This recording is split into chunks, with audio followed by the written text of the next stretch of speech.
বাংলার পলিটিক্যাল নিয়ে কিছু কথা বলব।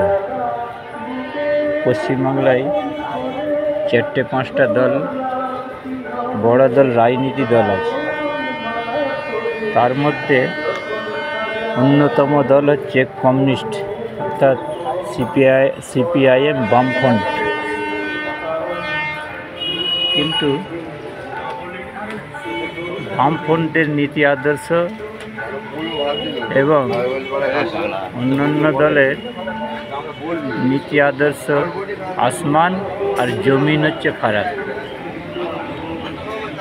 কারণ বামফ্রন্ট চলে সাধারণ মানুষ, গরিব মানুষ, খেটে খেটে মেহনতি মানুষকে নিয়েই তারা মাঠে ময়দানে কথা বলে, লড়াই করে অধিকার পাইয়ে দেওয়ার জন্যে। আর অন্যান্য দলগুলো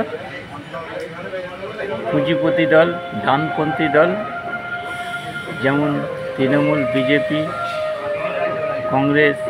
কংগ্রেসের তো খানিকটা নীতি ভালো আছে, বাদবাকি এরা যে দল আছে একবার জঘন্য।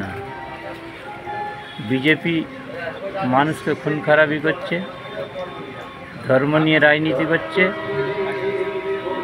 সরকারি যত সমস্যাগুলো আছে সেইগুলো সব বিক্রি করে দিচ্ছে, দেশকে শ্মশান বানিয়ে দিচ্ছে। বেকার শিক্ষিত ছেলেমেয়েরা আরও বেকার হয়ে যাচ্ছে, তাদের না আছে চাকরির কোনো ভ্যাকেন্সি, না আছে কিছু। সেই ছেলেগুলোর কথা এরা ভাবে না।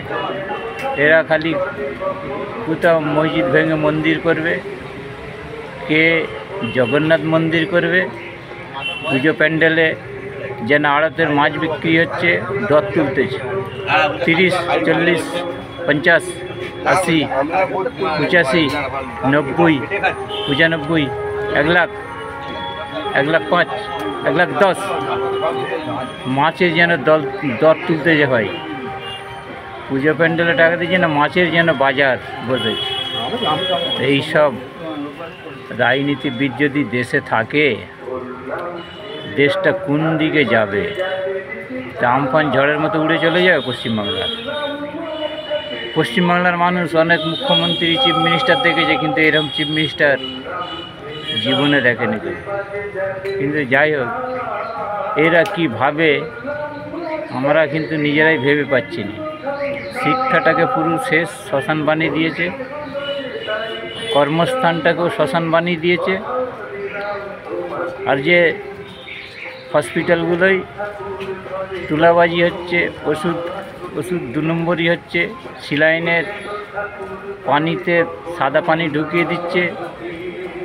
এরা কি মানুষের সেবা করবে বলুন? তার মানুষও সেই রকম, যে এইগুলো ভাবছে না যে কিছু মানুষ আছে খালি মুনাফা লুটার জন্যে। আরে ভাই, মুনাফা লুটা ছাড়ো, মেহনতের ফল হচ্ছে মিষ্টি। এই মুনাফার জন্যে, আপনার জন্যে হাজার হাজার মানুষের ক্ষতি হচ্ছে। এই যে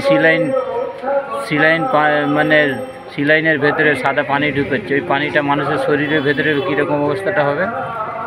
তার রোগ সারবে? জীবনে সারবে না, আরও রোগ জড়িয়ে ধরবে। এইগুলো বুঝতে হবে। আমরা মানুষ, আমাদের পিঠে, গায়ের, শরীরে গন্ডারের চামড়া নেই, মানুষের চামড়া আছে। কান খুলে শুনে রাখো, পয়সাটা বড় জিনিস নয়, ধর্মটা বড় জিনিস, সম্মানটা বড় জিনিস। আজকে লুটোপুটে খাবে, উপরওয়ালা পাঠিয়ে, তোমার হাত পা দিয়ে পাঠিয়েছে, তোমাকে ইনকাম করার জন্য চেষ্টা করার জন্য বলেছে। বেইমানির রাস্তা যেতে মানা করেছে, হকালালি রুজি রোজগার করে খেতে মানে যে আল্লাহ বলে তার পিছু আমি মহব্বত করবো, আছি তার পেছনে। এইসব যদি আমাদের দুর্নীতি অবস্থা হয়, এ সরকার নেই, সরে যাবার সরকার। 2026-এ প্রত্যেক বাংলার জনগণকে বলতেছি, আপনারা একটু বুঝার চেষ্টা করুন, আপনারা একটু ভাবার চেষ্টা করুন, আপনার ফ্যামিলির কথা একটু ভালোভাবে চিন্তা করুন।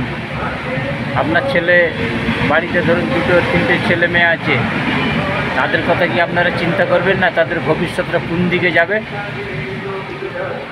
শিক্ষা তো চলেই যাবে, স্বাস্থ্যও চলে যাবে, আপনি যাবেন কোথায়? আপনারা একটু বোঝার চেষ্টা করুন ওই ছেলে মেয়েদেরগুলোর ভবিষ্যতের কথা। যে সরকার ছেলে মেয়েদের ভবিষ্যতের কথা চিন্তা করে, আপনারা সেই সরকারকে ভোট দিন, ভোট দিয়ে বাংলার মসনদে তাকে বসান।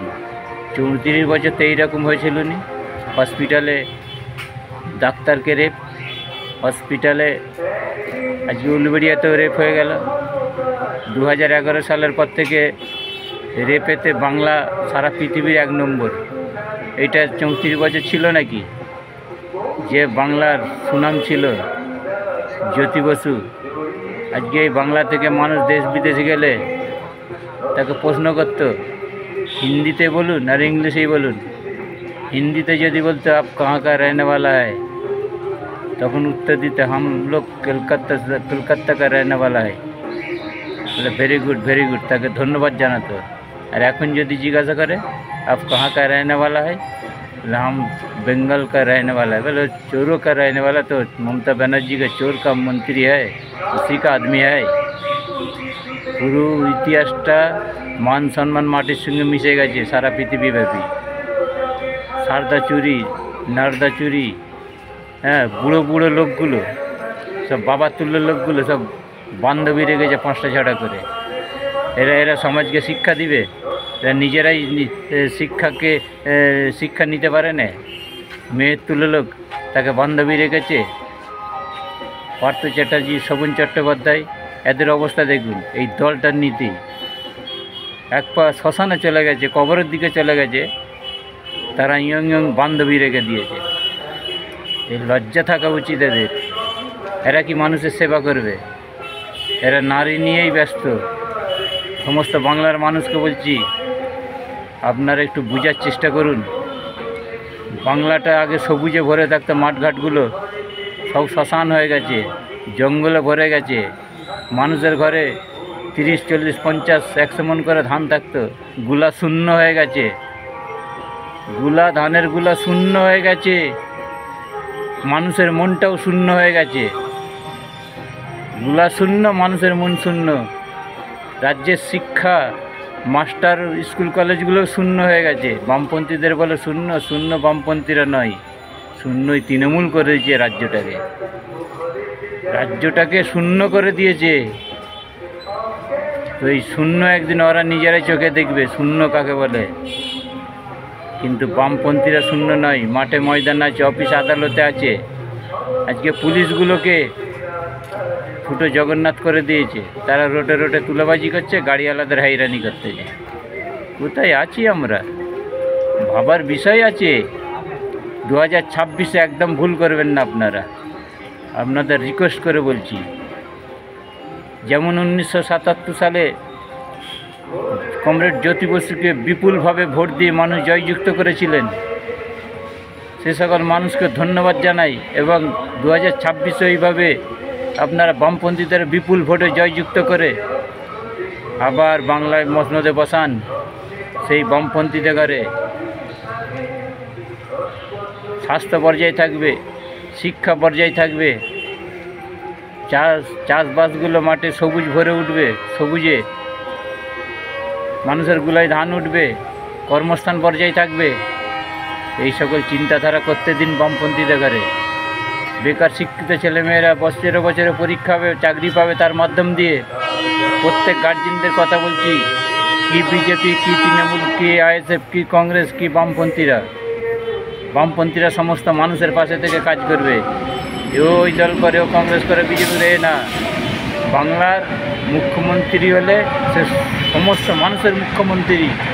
আর এরা কি বলছে, তুমি যদি তৃণমূলের ঝান্ডা ধরো তবে তুমি পাবে। এরকম 34 বছর হয়েছিল? আপনারা বলুন তো। এটা তৃণমূলের মুখ্যমন্ত্রী, অন্য কোনো দলের মুখ্যমন্ত্রী নয়। তা আপনাদের বলছি, ধর্মনিরপেক্ষ সরকার করার চেষ্টা করুন। সমস্ত গ্রামগঞ্জের মহিলা, বাংলার মহিলাদেরকে বলছি, আপনারা একটু বোঝার চেষ্টা করুন। 100 দিনের টাকা, ওই আপনার লক্ষ্মী ভাণ্ডারের টাকা ওনার বাবা খেলের দেয়নি, আপনার আমার টাকা দিয়েই দিচ্ছে। এর থেকে আরও ভালো আপনারা যে দল আছে আপনারা ফ্যাসিলিটি পাবেন। মাথা উঁচু করে রাস্তা চলার সম্মান থাকবে আপনাদের। এই ভুলটা আপনারা একদম করবেন না। যা হবার হয়েছে টাকা পয়সা দিলে নিয়ে নেবেন, কিন্তু আসল জায়গায় ছেড়ে দেবেন। টাকা যত দিবে নিয়ে নেবেন, আসল জায়গায় মেরে দেবেন। সোজা বাংলা কথা। এই একটা সুযোগ, এই সুযোগ আর হাতছাড়া করবেন না। আর একটিবার আপনারা বামপন্থীদের সুযোগ দিন, আবার দেখবেন বাংলা কোন দিকে মোড় নেই, ভালোর দিকে নেই কি খারাপের দিকে নেই, তখন আপনারা বলবেন। আপনাদের তো দিন আছে, দিন তো শেষ হয়ে যায় না। আর একটিবার সুযোগ দিয়ে দেখুন, বামপন্থী দিগার আর একটিবার সুযোগ দিয়ে দেখুন বাংলার জনগণ।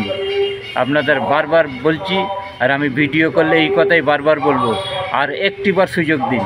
সমস্ত মানুষকে বলছি, ভালোবাসার মানুষ, বাংলার মানুষ, বাংলার আমরা বাসিন্দার, আপনারা আর একবার চিন্তা করুন, আর একবার লাল মসনদকে ফিরিয়ে আনুন।